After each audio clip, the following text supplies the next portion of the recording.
Hello everyone, it's Space Chaser again. Welcome to another model review video. And this time we've got the Corgi original omnibus company Optare Delta single decker. So the Delta was built by Optare of Leeds between 1988 and 1999. Optare had formerly been the Charles H. Rowe factory, which had been latterly part of the Leyland Group. Leyland closed the Rowe factory in 1984. The following year, 1985, it was relaunched as a management buyout named Optare. They initially built some of the former Rowe designs, particularly the double-deck bus body on Leyland Olympian chassis. They also did some midi buses using parts of the double-deck body. And then around sort of 1986, around that time, they introduced a couple of new mini and midi bus designs. The Optare City Pacer mini bus and the Optare Star Rider midi bus. The Delta was the first new design full-size bus that they did. It was marketed as a complete vehicle, but it was actually built on a DAF SB220 chassis, which was lengthened at both ends. It had, as you can see, it had quite a long overhang on the rear and also on the front, so the chassis was lengthened to accommodate the body. If you see DAF SB220's body by other people, the overhangs are noticeably shorter, both front and rear. The Delta used the a la Swiss bolted aluminium construction, which Optare had the rights to use in the UK. As I say, it was built between 1988 and 1999. It was a modest seller. 369 were constructed in that time. It probably would have sold more if it wasn't on a DAF chassis. No disrespect, the DAF chassis was really reliable, but most operators had never run a DAF bus, and it was the fear of the unknown, so they didn't buy them because they didn't know what they'd be like. None of them were built in 1994. It was one of those models that you thought had gone out of production and it suddenly reappeared again the following year. But in the last few years, not so many of them were built because it was step entrance. And at that time, the bus industry was going towards low-floor vehicles.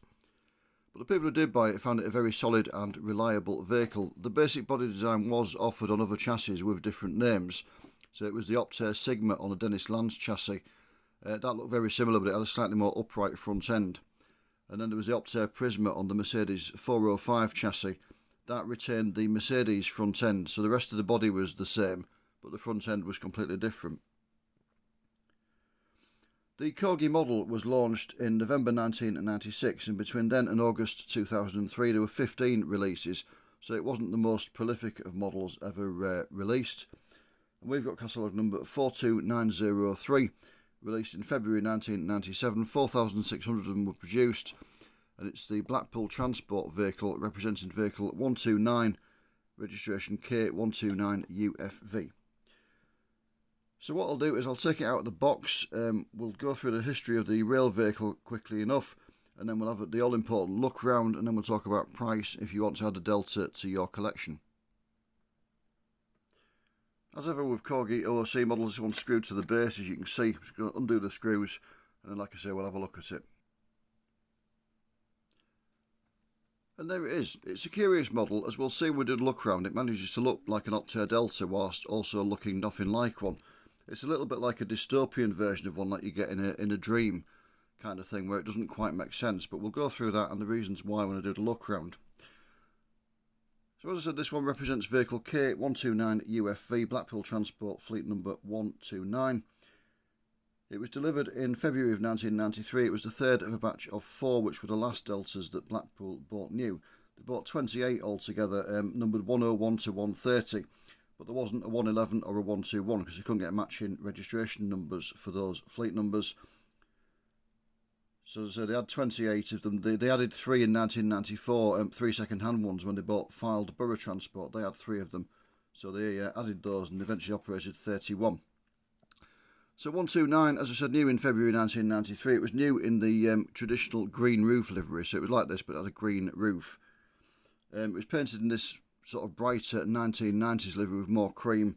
After a couple of years or so, about 1995, somewhere around there, I think. In 2000, it was refurbished. September 2000, this one. It had an interior refit, basically. They got rid of some of the soft trim and I think put some different seats in as well. And in 2001, Blackpool Transport rebranded as Metro Coastlines with the buses in various different liveries according to what route they were on.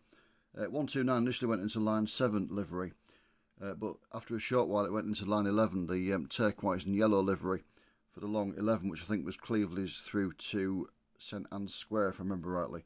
So it was quite a long route. It was withdrawn from the main passenger fleet in October of 2006, and it was converted to a driver trailer numbered 969.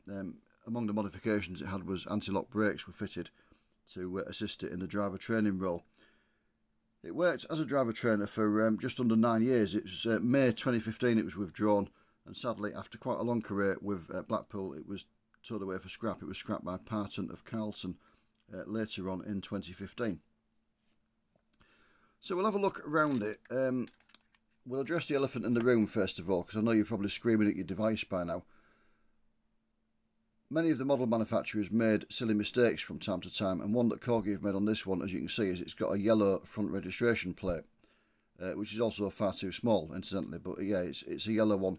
I don't know why they've done it. Obviously, it's never been a thing on UK vehicles. 129 had a white front registration plate, as the law would require it to have. All of the other Corgi releases had white plates on the front. I don't know why they put a yellow one on, but they have done. It's the entire release. You won't find one of these Blackpool ones in this livery with a white plate. They did them all with yellow ones, and I don't know why. It's just one of those, as I say, silly mistakes that the manufacturers sometimes made. So we start as ever with the front end, and this is where the model doesn't quite capture the look of the real thing. This is why it looks wrong. The basic gist of the front is correct, but as you can probably see, you've got a bit of a step there. The blind area steps out from the rest of the front end, and that is the first of the problems on the front, as I will show you in a moment. So there is the front of a rail Optare Delta at Wigmore's of Dinnington in South Yorkshire, the operator that later relaunched itself as Northern Bus. As you can see, it does come out slightly, but it doesn't step out. It kind of it's a much smoother transition, and the front is a lot smoother than the Corgi OOC model, and that's where it starts to go a bit wrong. As you can see, there's a really pronounced sort of step there, and it doesn't quite capture the look of the real thing. The windscreen is a good attempt. There's not much to say about the windscreen really. It does look more or less as it should do. The wipers, there is a bit of relief to them, but they still look a bit weird, shall we say. But the prominent wipers are there. And then it goes wrong again in the lower front. Everything's there that should be. The indicators, the headlights, all the rest of it. As you can see, this bus in real life didn't have fog lights, so the recesses for them. Just get the camera to focus. There we go. No. There we are. The recesses for them are just painted in body colour to hide the fact that they're there. But there are various problems. I don't think you can see on the video, but the grille area steps in. It's recessed between the headlights. Whereas if you look at the real bus, the grille was flush with the headlights. And if you look at the bumper as well, that's more or less flush. There's a little bit of a protrusion just under the headlights, but it's more or less flush with the front. Whereas the Corgi model, if I do it in profile, you can see that the bumper steps out quite markedly, and it's just too heavily done. That, as I say, the grille area shouldn't be recessed in, and we shouldn't really have this sort of pronounced step on the front. Also, the bumper area is not deep enough. As you can see, it's quite narrow on the model, whereas on the real thing it was quite prominent and quite pronounced. So all in all, it doesn't look exactly like it should do. It's just kind of the gist of it's there, but you know, it looks like a Delta, but then you look at it and think it doesn't look quite right, and that's why it's not quite right at the front end. If we go around to the near side, the problems continue at the front, but after that it gets a lot better. This pillar looks a bit weird here. It's because it's part of the glazing unit. The construction of this, the same as many OOC models at this time, the lower part of the sides and fronts and the entire back end and the chassis are all like an open topped tray done in metal. Then you've got another open tray but open at the bottom, which is the glazing unit, so that goes all around and sits on top of the metal one at the bottom there, and you've got a metal roof put on the top. So this pillar is part of the glazing unit. It's just painted on to the glazing unit basically. It's not part of the casting, and that's why it looks a bit odd. You can see the join between the two parts there. But yeah, it actually looks quite reasonable on this one. On some of them you can tell it's a separately painted piece, but this, it doesn't look too bad from normal viewing distances. The problem is the door. For a start, it's too recessed. The door on the Delta was more or less flush with the side. It didn't step in as much as that one. The step is a bit too prominent, but you could disguise that by painting the upper edge and part of the face there of it grey. But the door itself is flat printed onto the, well, it's not onto the glazing unit, it's a separate piece. It locates at the top into the glazing unit and the bottom into the step. But it's flat printed and it looks flat printed as well. It doesn't look very good at all. What you can do, as I've said before in these reviews, is get a rectangle of clear plastic, cut out some holes in it where the windows are, and just overlay it. You don't even have to paint it, you just overlay it so you can see the original colour through it. It just gives a bit of relief and it makes it look a lot better, and it also brings the door a bit closer to the edge. But that's the problem with it. And then if you go around there, you can see that the edge of the door recess there is not quite properly painted. That bit's not too bad, the metal bit, but then the plastic bit, they haven't really done it. It's just kind of left and it looks a bit odd. After that, the model gets a lot better. There we go, I was trying to lighten the picture a little bit. The glazing, as it's one unit, it's all just painted on, but it looks pretty decent. It looks realistic enough, shall we say. The panel lines are all on the bottom of it there, and it all looks pretty good. The wheels don't look too bad. On this bus, they're black, so you can't really see them that well, but they are pretty nice, it must be said. A little bit of a jarring note is the cream wheel arches that you can see shining through from behind the wheels. A bit of black paint on a fine brush and just paint them black would look a lot better.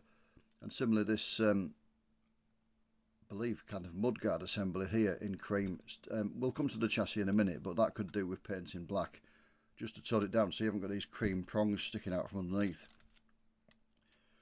Go around to the back and it's really, really good. As I say, it's all one piece. It's part of the lower metal casting. The glazing unit hooks in, the back window sticks out of the back of it slightly, it protrudes, and that pushes into the recess in the back there, so the back window looks really good.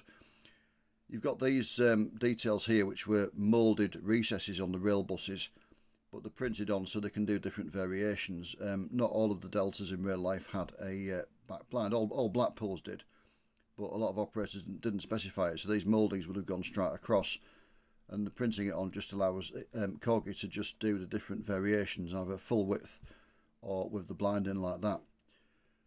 You've got the little engine ventilation recesses there, louvers, they look really, really good. The lights look decent, they're one of the highlights of the casting.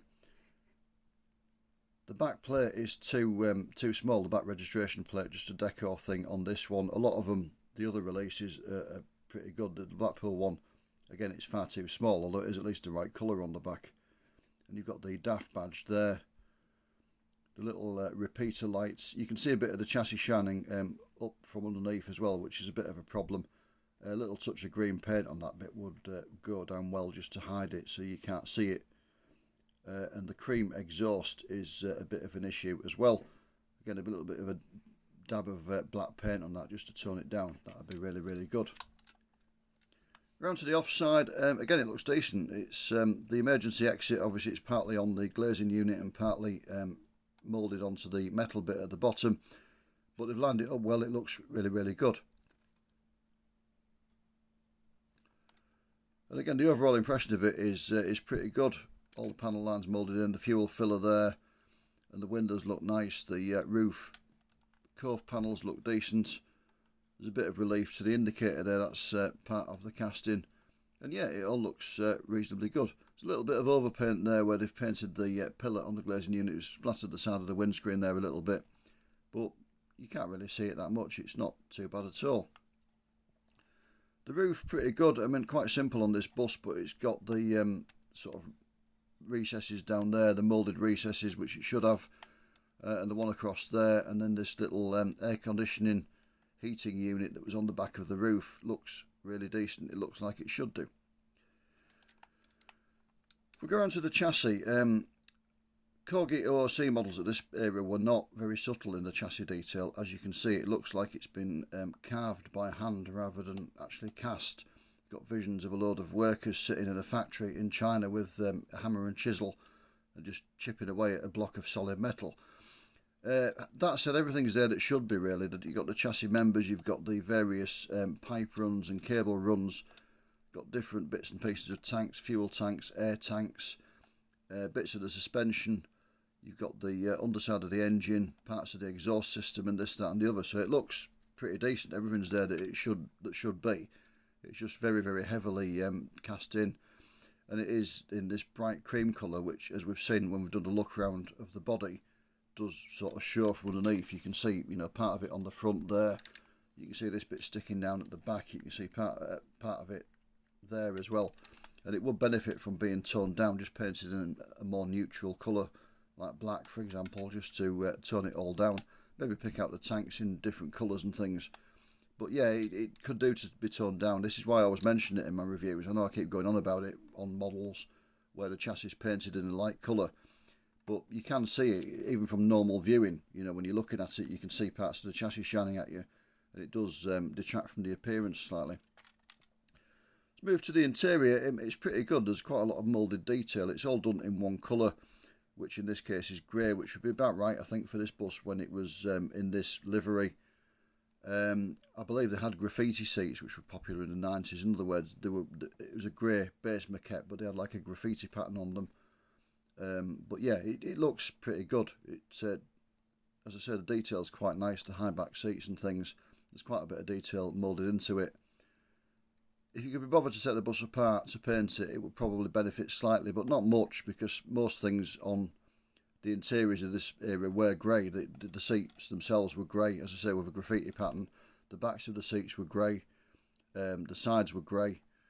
So yeah, I mean, you could probably just leave it. They are quite difficult to take apart. What you've got to do is use brute force and ignorance and jam something down that gap, and then lever the roof up to break the bolts that hold it together, and then it'll come apart. But you've got to kind of do it without breaking the window unit and stuff. And it's brute force and ignorance to take one apart, basically. And then when you've done it, you've got to try and glue it back together, and it is a bit of a pain on these. So, you know, if you can live with the interior, it's probably easier to do so. So that is the look around. How much will one of these machines set you back if you want to add one to your collection? So I've had a look on eBay for the purposes of this video. I'm doing the video in mid-March 2025. The Blackpool one that we've got here, the cheapest one I could find was £14.95, including postage and packing. And the most expensive was £17.90 with £2.94 postage and packing, so £20.84. So somewhere between about 15 and 20 quid for the Blackpool version. More generally, the other releases and things, the cheapest one I could find was £8 plus £2.69 postage and packing, so £10.69 all in. That was the Crosville Wales version. And bizarrely, the most expensive I could find, £83.92 plus £10.35 postage. So £94.27, that was a Stagecoach East London. Do not pay that kind of money for any of the Deltas, including the Stagecoach East London. I'll tell you why in a minute. I don't know what the seller on eBay has been taking, but there's no way on earth it is worth that money. Do not pay it.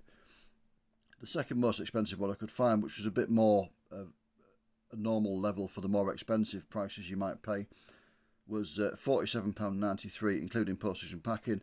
That was from France, it has to be said, and it was the PMT version. But that's kind of the most expensive you would expect. Some of them are collectible, but as I say, anywhere between about a tenner and about £40–45 really you're looking for the other releases, not the Blackpool ones. For a bit of balance, I looked at the Liz Keith website, the model shop in Eastbourne, and they had the Stagecoach East London one, exactly the same one that's being offered for £94.27 on eBay. They had it for £15.50. Postage and packing on top of that, so you're looking about 20 quid to get one from Liz Keith. So are you going to pay 95 quid for one or 20? I know it's a hard one, isn't it? But yeah, the moral of that story is just watch the prices on eBay. Some of them are completely and utterly unrealistic. Would I recommend it? Well, as I said, it does capture the look of the Delta, but not quite 100% accurately. The front end does let it down. You could modify it a little bit. You could fill in the recess for the grille, for example, and just do put a bit of plastic in it just to build it out. You You could perhaps put a bit of filler on around the blind just to smooth that off a little bit, but there's not a lot really you can do with it. Your only other option really, if you wanted a Delta, is to try and find a white metal kit. I think it was Lowland who did a kit of it. I'm not 100% sure. But the problem with the kit one, the front end is far better. It looks like it should do, but the side windows, obviously, because it's white metal, they just plastic that glue in behind it. So you finish up with recessed windows, which the real Delta didn't have. There is the Wigmore's one again. As you can see, the windows were flush as they are on the Corgi one. So, yeah, you get a better front end, but then the sides look worse. So, there's no real way to win. Plus, the white metal kit ones, both built and unbuilt, tend to be quite expensive. So, if you want a budget-friendly Delta, and you want a less hassle Delta, then the Corgi one will have to do. Possibly, it's one of those models that might be redone by somebody in the future, but, you know, possibly not. There's plenty of vehicles vying for manufacturers' attention, shall we say.